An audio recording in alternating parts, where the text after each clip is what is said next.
Minasan, konnichiwa. Eu sou o Vitor, esse é o canal da Online Vistos. Estamos de volta, graças a Deus. Você achou que o nosso canal tinha acabado? Achou errado. Graças a Deus, felizmente, o nosso canal voltou. E voltamos agora em 2023, né, nesse novo ano, né, o ano Reiwa 5, né, lá no Japão, para falar basicamente sobre o que esperar deste ano novo, né? É um ano que vem depois de 3 anos basicamente de pandemia, basicamente parados, em que o mundo mudou muito nesses 3 anos, né? Não dá nem pra gente imaginar como é que era o mundo antes de 2023. Parece que a gente está no 2020, parece que a gente está numa nova era, né? O ano de 2019 parece que aconteceu há 50 anos atrás. Se for pensar como é que nós vivíamos nossa vida, e agora em 2023 é o ano do retorno. E com isso, obviamente, o Japão, né, assim como todos os países do mundo, espera que esse ano seja um ano do recomeço, né? Onde os países irão voltar, principalmente na questão econômica, aos seus anos dourados, né? E o Japão não quer voltar aos anos dourados de 2019 porque não tinha, né? A gente estava em crise em 2019 no Japão. O Japão quer voltar para os anos dourados da década de 60, 70 e 1980, que foi o grande boom, grande milagre econômico. E como é que o Japão vai fazer isso, né? Para a gente entender, a gente vai ter que voltar um pouco no tempo e ir para essas décadas e saber o que aconteceu. Bom, basicamente, o Japão, ele, por conta da Segunda Guerra Mundial, ele virou um país em frangalhos, né? Depois da explosão das duas bombas atômicas de Hiroshima e Nagasaki, o Japão ficou muito frágil economicamente. Já não era um país tão grande economicamente. Teve, obviamente, todo o crescimento na era Meiji, né? Que tinham até a era da restauração, a restauração Meiji, né? Que foi a época que o Japão cresceu bastante, saiu de um país rural para um país que começava a dar os seus primeiros passos na parte industrial.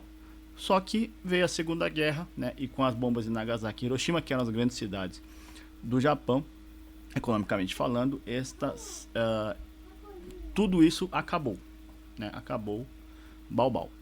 Bom, e aí o que o Japão fez? O Japão, né, depois da Segunda Guerra, era basicamente uma colônia dos Estados Unidos. Porque o Japão tinha uma constituição que foi regida basicamente pelos americanos, e tinha que aceitar essa Constituição, por causa do Tratado de Redição dizia isso, né? Não podia ter exército, o que acontece até hoje, né? E também tinha o exército, por não poder ter exército, tinha o exército americano em Okinawa, né, na base americana de Okinawa, que existe até hoje. Então, na prática, o Japão se tornou uma colônia dos Estados Unidos. Porém, o Japão, a despeito disso, começou a crescer, voltou a crescer economicamente. Sabe a história do Godzilla? Pois é o Japão. Por quê? Quem que é o Godzilla? O Godzilla é a história de um monstro que foi gerado numa ilha no meio do oceano através de uma explosão atômica. E este monstro, né? Ele sai lá da ilha e vai para Tóquio, né, no caso da história, né, vai para Tóquio, vai para o continente, para destruir a cidade. E o Japão é esse monstro gerado por uma explosão atômica, né, gerado por uma explosão atômica e que foi engolir, digamos, o continente, né, que seria o Ocidente, né, as grandes economias, né.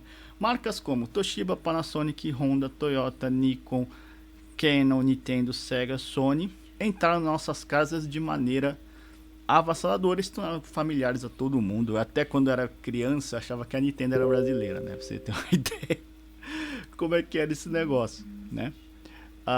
E isso se tornou tão arraigado na nossa cultura que até existem expressões culturais, né? Que no Brasil, né? Para quem gosta de futebol, tinha a história do tal do jogador Toshiba, que é aquele jogador que tinha garantia até a próxima Copa do Mundo, né? Que os televisores Toshiba tinham esse tipo de garantia.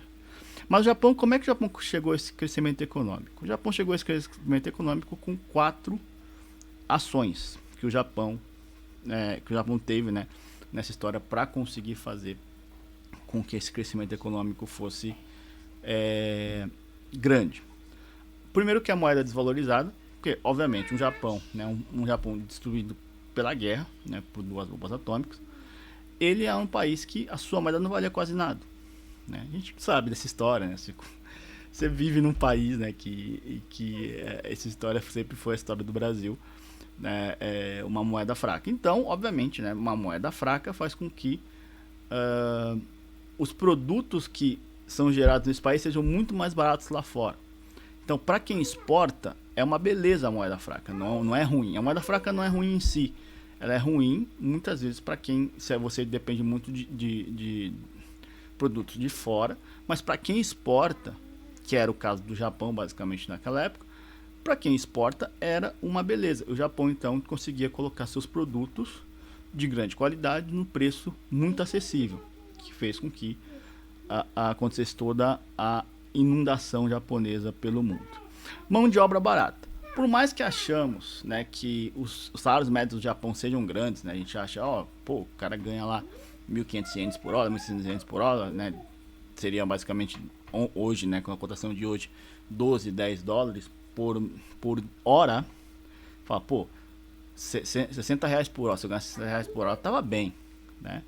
Mas não é assim que a banda toca, e para uma multinacional, a mão de obra era muito barata. E os salários eram menores também, né? Na década de 80, quando o pessoal começou a chegar, os salários eram 1.200 ienes por hora. E com também o iene desvalorizado, fazia com que seja muito fácil para as grandes empresas multinacionais que tivessem fábricas no Japão ou comprassem, né, peças dessas fábricas, fazia com que, né, o custo de produção caísse bastante, né, impactando de novo no preço, né, que o preço seria muito mais barato. Grande financiamento estatal. Aí está um ponto que ninguém percebe, mas o Japão não cresceu exatamente só por causa do livre comércio, cresceu por conta do grande financiamento estatal, né? O governo percebeu o seguinte: olha, se a gente não ajudar as empresas não vão chegar a lugar nenhum. Porque a maioria das empresas que conhecemos hoje, grandes, né, começaram em pequenas fábricas de garagem, né? Como a Honda, né, se pegar a história da Honda, Mitsubishi, da Toyota, todas começaram com pequenas fabriquetas de garagem, né, de famílias, e que precisavam de um dinheiro, precisavam de um financiamento. E o governo japonês, entendendo isso, começou a fazer esse financiamento. Só que diferente do Brasil, porque o Brasil fez a mesma coisa, só que o Brasil fez um negócio diferente. O Brasil pegou empresas que já eram bem estabelecidas e criou os tais campeões nacionais, né? Ou seja, você investia só em uma empresa de um ramo e destruía todo o resto do comércio, né? Fazendo com que basicamente você tinha uma empresa ganhasse um monopólio daquele trabalho. E aí não tinha como os outros competirem. No Japão não, todo mundo ganhou dinheiro do governo, não ganhou, né? Foi financiado pelo governo. Para quê? Para que o Japão tivesse uma economia forte, né? Não importa a empresa que cresça, importa que todos cresçam, para que a economia seja forte e assim sustente o país. E o ponto 4, que eu acho mais importante, que é o Kaizen. Kaizen, em japonês, significa melhoria contínua, né? Você ouviu falar do toyotismo, né? Para quem já estudou administração, ou estuda administração, né, ou quem trabalha com indústria conhece essa expressão.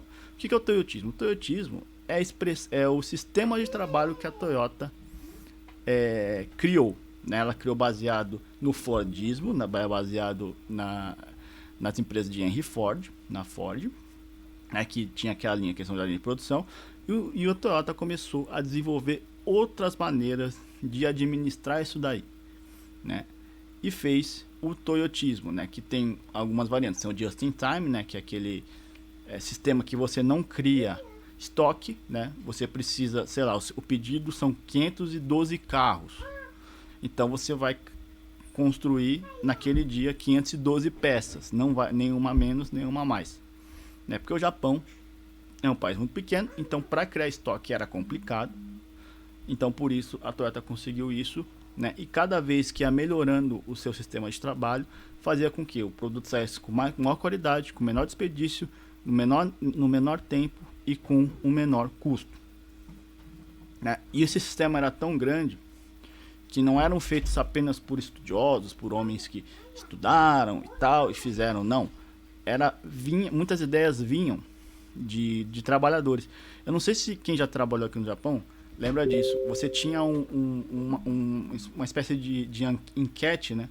Que eles deixavam em todas as linhas, assim. Você pegava lá, você podia escrever, você tinha uma ideia, né? Eu já dei algumas ideias. Você tinha uma ideia, você escrevia lá, colocava lá. E aí os chefes pegavam, olhavam, e iam conversar com você, debater a ideia quando eles achavam interessante. E isso acontecia bastante, né? Eu não sei se hoje tem até hoje isso, mas isso acontecia bastante. Então, ou seja, o próprio pessoal da fábrica ajudava com que a empresa crescesse através desse tipo de ideia. Você recebia compensações. Eu uma vez recebi um prêmio de 100 mil ienes, né? Eu tive uma ideia lá para deixar a parte do Kensa mais rápido, né? Falei, ó, faz assim, assim, assim. Eu não lembro exatamente como é que era isso, mas eu ganhei um prêmio. Então você tinha esse tipo de atitude, né? Que é a grande diferença do Japão para todas as demais economias emergentes daquela época, né? E aí o Japão cresceu absurdamente nos anos 80, fazendo com que basicamente Tóquio virasse um local tão caro, porque todas as empresas queriam estar no Japão, então queriam ter um escritório em Tóquio, que a área metropolitana de Tóquio valia igual a toda os Estados Unidos inteiro, né? Para você ver o tamanho, né, do boom econômico que o Japão teve. Mas aí, né, veio os anos 90 e começou a vir a queda. E o que aconteceu? Nos anos 90 a gente teve dois problemas, né? O Japão chama, os japoneses chamam, né, e os economistas chamam de The Lost Decade, né, a década perdida do Japão. Aconteceram dois problemas: a bolha imobiliária, né, como eu falei antes, né, o Tóquio valia como a área de Tóquio valia o equivalente à área dos Estados Unidos inteiro em 89. Isso obviamente estourou, essa bolha estourou, né, e fez com que os preços caíssem demais, e, enfim. Aconteceu a mesma coisa que aconteceu com o Lehman Brothers em 2008. E também a bolha dos tigres asiáticos estourando em 97, que a questão da balança comercial, né, os países começaram a criar dispositivos para não a balança comercial não ser tão discrepante assim. O Japão chegava a ter 5 vezes a balança, vendia 5 vezes mais do que comprava os Estados Unidos na década de 80. E aí veio os anos 2000. Os anos 2000 foram até piores. Por quê? O Japão parou no tempo em termos tecnológicos. É irônico, né? Mas isso aconteceu. Não acompanhou o crescimento da era da informação e dos celulares, né? Por quê? A economia atual ela não é mais baseada em hardware, ou seja, em aparelhos. Ela é mais baseada em softwares, né? Que através desses softwares você faz com que os aparelhos funcionem, né? Por quê? Na década de 80 e 90, basicamente, uma pessoa de classe média, né, uma família de classe média, em sua casa possuía o quê? Uma TV, um videocassete, um telefone residencial, uma câmera fotográfica, uma câmera de vídeo, um Walkman, um Discman, né, um mini system ou stereo system e um videogame. Ou seja, você tinha pelo menos 10, 15 aparelhos em casa, né? E a maioria desses aparelhos, né, se não todos, eram de marcas japonesas, né? Toshiba, Panasonic, enfim, Sony, Nintendo, Sega, né? E aí JVC, e aí você vai, aí você olha e você vai ver que você tinha muito desses produtos hardware, né, japoneses em sua casa, né? Porém, o que acontece hoje em dia? Hoje em dia, tudo é feito através de uma TV, um computador e um celular. E tem pessoas que não tem nem a TV nem o computador, só tem o celular, né? E tem pessoas que não tem, e muitos não tem, só tem a TV e o celular, não tem nem o computador, né? fazendo com que tudo, por exemplo, tudo que uma câmera fazia, hoje você tem a câmera tira foto e tira vídeo. Aí você entra na internet, aí você não precisa de muita coisa, né? Basicamente você tem tudo ali. E aí fazendo com que empresas como Hitachi, Fujitsu, Kodak, Canon, Sony sumissem de nossas casas e sumissem do mercado. E aí outro problema que aconteceu com esse aumento da tecnologia, né, houve uma descentralização de toda a manufatura dos produtos. Houve um aumento, né, do que a gente chama de supply chain da cadeia de suprimentos, né?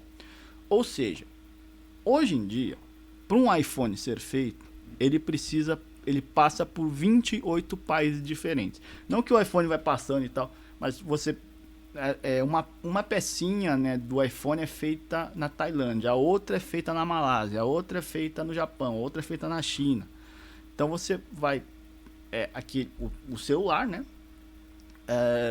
um aparelho pequeno, ele precisa de 28 países para serem feitos, né, porque cada um faz uma partezinha até que chega a montagem, né?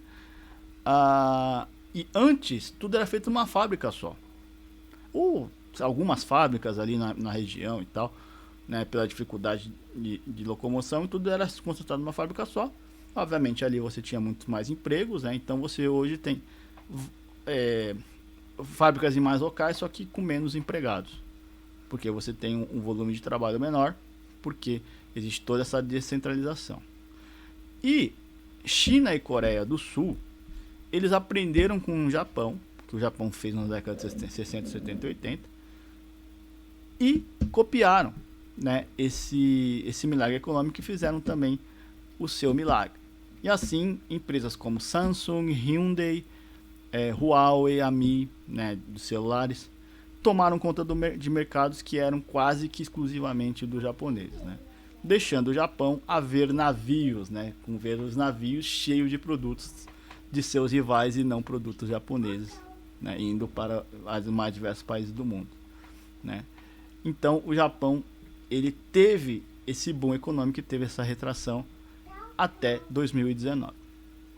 E aí o que o Japão está querendo fazer nesse ano de 2023 para fazer o retorno, né? O Japão, ele está basicamente, né, através do governo Kishida, olhando para o seu passado, né, aqueles 4 pontos que eu ressaltei um pouco antes, para tentar fazer um recomeço, né? Então, o Japão agora, nesse momento, tem um iene desvalorizado, né? O iene está chegando a recorde de 150, o dólar está chegando a recorde de 150 ienes por dólar, né? O que era absurdo até, eu lembro, 97, 98, o dólar chegou a custar 89 ienes. Eu lembro bem disso, né? E aí foi até a história dos tigres asiáticos, porque o produto japonês começou a ficar caro e todo mundo começou a não comprar mais produtos japoneses, né, por conta disso. E aí o Japão, ele tem houve uma desvalorização do iene, né? E aí o banco do Japão está tentando manter esse iene desvalorizado para fomentar a exportação para os Estados Unidos e diversos países do mundo, né? Voltando àquele ponto da questão, daria 2 pontos, né? A questão da ajuda do Banco Central, né? O Banco Central ajuda a economia japonesa a exportar mais, né? E o iene barato também. Assim também, obviamente, fica mais barato a mão de obra. Aí, nesse ponto, esses 3 pontos estão até funcionando. Um que não está é o Kaizen, que, como eu disse, é o mais importante, porque é o Kaizen que vai trazer aquilo que é a diferença, né? Aquilo que vai diferenciar o Japão de qualquer país do mundo, né? Por quê? Por exemplo, você tem os produtos chineses. Você fala, mas os produtos chineses até que chegaram a uma certa qualidade. Chegaram, mas eles chegam através de cópia. O chinês, ele não cria nada. O chinês, ele só rouba ideias, informações. Enfim, eu não vou falar mais, porque senão o canal vai ser derrubado. Então, mas basicamente, a China, ela rouba informação e o Japão cria, né? E o Japão, ele tem um problema para fazer esse Kaizen funcionar. A geração Baby Boomer, né, que é aquela geração que foi nascida logo depois da Segunda Guerra Mundial, não está tendo filhos, ou não teve filhos, fazendo com que essa geração já está envelhecida, a maioria dessas pessoas já estão aposentadas ou falecidas, só que não tem descendentes, né? Então o Japão ele precisa repor pessoas na fábrica porque não tem. E aqueles que os japoneses jovens não estão interessados em ir para a fábrica, estão interessados em ter um trabalho no escritório, um trabalho intelectual, enfim, né? Então eles não estão interessados em ir para a fábrica, fazendo com que o Japão começasse a contratar estrangeiros. E é aí que nós entramos, né? Desde do final da década de 80, acho que 86, né, que foi a primeira leva de brasileiros para o Japão conta com os descendentes para a força de trabalho, né?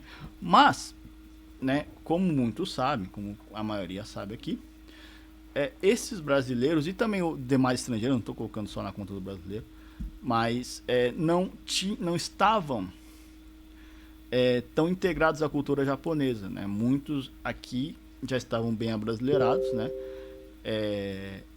A maioria que ia era filho, né, de japonês, né? Porém, alguns já estavam aculturados. Nos anos 90 aconteceu muito, nos anos 2000 principalmente, né?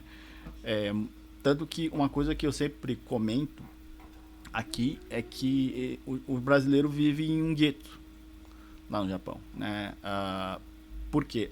Vive só com brasileiro, só conversa com brasileiro, só fala português em muitos casos. Então, assim, isso vai acabar, tá bom? Já fiquem informados que isso vai acabar. O que vai acontecer? O que o Japão tá pensando, né? O visto de Yonsei, ele nos dá um exemplo sobre isso. Porque o visto de Yonsei, do Yonsei maior de idade, ele prevê que você saiba pelo menos o nível 5, né, da proficiência da língua japonesa, que é um nível básico, assim, é um nível de chão de fábrica, uma coisa muito básica. Se você estudando uns 6 meses aí com uma boa dedicação, você consegue passar com tranquilidade pelo nível 5 de proficiência, né? E além disso, além de ter isso, né, você vai ter, por 5 anos, você vai ter várias renovações que você vai ter que aumentar esse nível até pelo menos o nível 3, né, de proficiência. Para quê? Porque o Japão quer que este Yonsei, né, este bisneto japonês, ele entre na cultura japonesa, né? Tanto que ele não pode levar nem família, né? Então eles querem solteiros, né, jovens de 18 a 30 anos, né, para que esses jovens e solteiros eles possam continuar no Japão, né, casando com um japonês, casando com uma japonesa, né, tendo filhos lá, enfim, conseguindo um outro tipo de emprego, né, que consiga um visto de trabalho, né, e assim se integrando à cultura japonesa. Porque, como eu disse anteriormente, um dos grandes pontos para o Kaizen funcionar era os trabalhadores, eram as pessoas da fábrica, não eram só os administradores, os chefes, enfim, os engenheiros, não. Esses caras são importantes, obviamente, né? Você precisa ter um conhecimento técnico em muitas áreas para poder desenvolver certas coisas, só que aquele conhecimento do dia a dia, né? Aquele conhecimento prático, o Japão valoriza muito. E se você tem essa ideia do Kaizen, esse conceito do Kaizen em você, você começa a criar coisas, você começa a perceber, pô, isso aqui precisa melhorar, cara, aquela máquina se tivesse um pouquinho mais para cá ia ser melhor, pô, isso aqui, né, fecha assim, devia fechar do outro lado. Eu lembro uma coisa que a gente fazia bastante, né, eu sempre comento também, que, cara, você tinha lá o Komitate Ryo, né, que era a maneira como se deve rodar a linha, né, tinha o desenho lá, o mapinha. E aí, pô, a gente pegava e transformava tudo. Fazia do jeito que a gente encontrava sempre o jeito mais rápido de fazer, sem criar, né, peças danificadas. E aí o japonês olhava, vinha que a produção estava indo e não tinha furiô, né, não tinha peça danificada, e falava, beleza. Aí quando vinha a inspeção, né, da Toyota, enfim, da Honda, eles pediam, faz do outro jeito e tal, faz do jeito que tá no... Eles falaram, beleza. Aí quando eles iam embora, eles avisavam, a gente voltava. E assim a gente fazia, né? Então, essa questão da melhoria contínua é um ponto crucial para que o Japão volte a crescer, para que o Japão volte a ter um novo milagre econômico, um novo boom econômico. E para isso eles vão precisar, como eles vão precisar de estrangeiros mesmo, o Japão vai precisar de estrangeiros por muito tempo, né? Tem um estudo de 2019 dizendo que o Japão precisava de pelo menos 300 mil estrangeiros a mais do que já tem, né? Já tem milhões lá, mas já precisam de pelo menos 300 mil a mais, né? E um deles pode ser você, enfim, a gente pode te ajudar nisso. Vai precisar desta melhoria, né? Agora, para ir para o Japão, não estou dizendo que isso já é oficial e tal, estou falando assim que isso para um futuro. Provavelmente o Japão vai passar a exigir algum tipo de proficiência até para o trabalho de fato, né? Tipo, ó, você sabe falar japonês? Sei, ó, você tem um trabalho melhor. Isso está até acontecendo um pouco já. Ah, mas você não sabe falar nada? Não sei, então não dá para você vir, né? E, obviamente, né, para quem quer ir pro Japão, sabe que basicamente você precisa ter um trabalho, né? Só para caso, né, se você tem família muito grande lá e eles conseguem te garantir, não existe essa necessidade. Mas, né, por um geral, até para se manter lá, se manter bem, estuda em japonês, né? Com 6 meses, cara, com 6 meses você consegue pegar o N5 pelo menos, né? E no caso do Sansei nem precisa fazer a prova, né? Pelo menos pro conhecimento, pro seu próprio conhecimento é bom conhecer uma nova cultura, é bom conhecer novos conceitos. E o Japão ele está querendo que o seu imigrante, né? É o que eu percebo, tenha essa integração com a cultura japonesa, para que o Japão possa voltar a crescer, né? Por quê? Você entrando, por exemplo, tendo esse conhecimento do Kaizen, né, bem profundo, fazendo isso no Japão, você vai melhorar a fábrica que você está, você vai melhorar o seu trabalho, você vai poder até ganhar um dinheiro melhor, melhorar a sua família e melhorar o país, né, no qual muitos muitos brasileiros vivem e continuam vivendo até a morte, né? Conheço muitos brasileiros que conhecia, né, muitos brasileiros que faleceram no Japão, né? Moraram 30, 40 anos lá e faleceram. Então, assim, da primeira leva. Então, pense nisso. Pense em estudar o japonês, em se entregar à cultura para poder ajudar o Japão. E esse vai ser o futuro do Japão para o retorno o Japão a ser o que era nas décadas de 80 e 90, que foi quando muitos de nós acabamos indo para lá. Tá bom, gente? Eu não vou falar da guerra, eu ia falar da guerra, só que eu não vou falar da guerra porque eu achei que eu consegui em 15 minutos falar, só que pelo amor de Deus, é muito assunto, né? Pesquisando e tal. É um assunto bem interessante, se você quiser pesquisar, né, ter bastante material, é muito bom. E até eu vou começar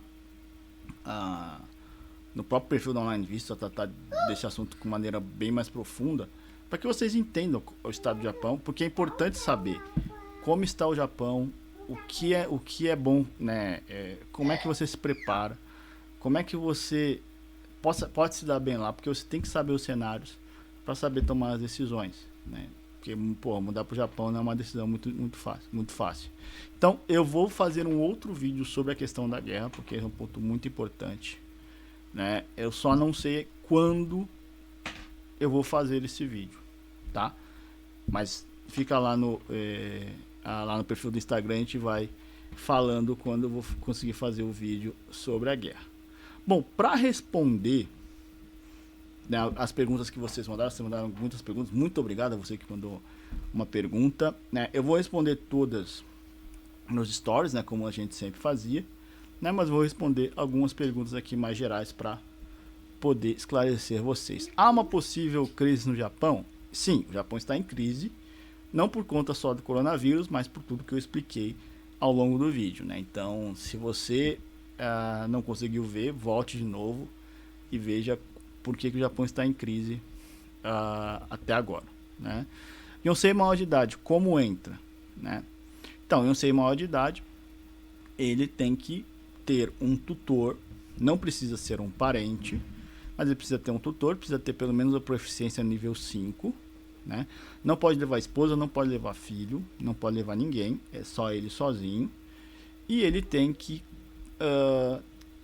ter atividades culturais lá no Japão, né? Ele não pode apenas trabalhar, ele tem que ir para uma escola japonesa, entrar num judô, entrar num kendo, entrar em alguma atividade cultural japonesa para que ele possa entrar na cultura. E como eu falei anteriormente, a ideia é que esse Yonsei se integre à cultura japonesa, de maneira que ele não saia mais, né, mas viva como um japonês, né?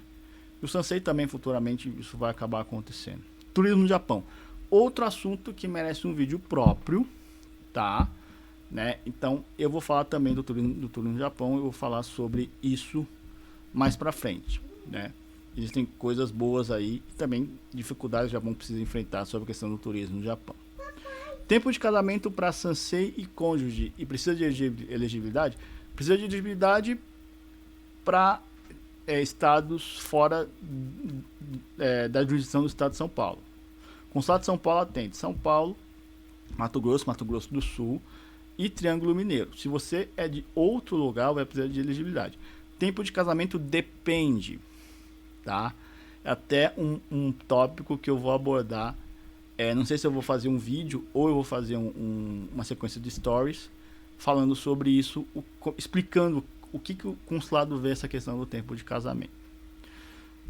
Para renovar o visto precisa de um parente garantidor? Não, para renovar o visto você precisa basicamente ter trabalho e mostrar que você tem condições e quer ficar no Japão, né, e tem condição de ficar lá. Não precisa de um parente garantidor.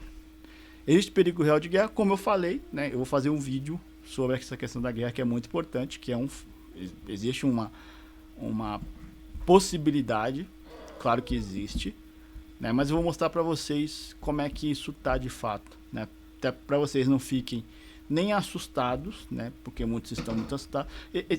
O que eu percebo assim, conversando com as pessoas, existem dois pontos. Ou a pessoa que está muito assustada, não vai ter guerra a qualquer momento, a China vai invadir e tal, ou a pessoa que fala, não, isso é bobagem, não vai acontecer nada. Não é nenhum nem outro, né? Eu vou explicar por que no vídeo sobre a guerra, né? Como estarão as vagas de emprego? Boa pergunta. Isso aí eu preciso também fazer um vídeo só sobre isso. Mas assim, em geral, né, o que está acontecendo é o seguinte, né?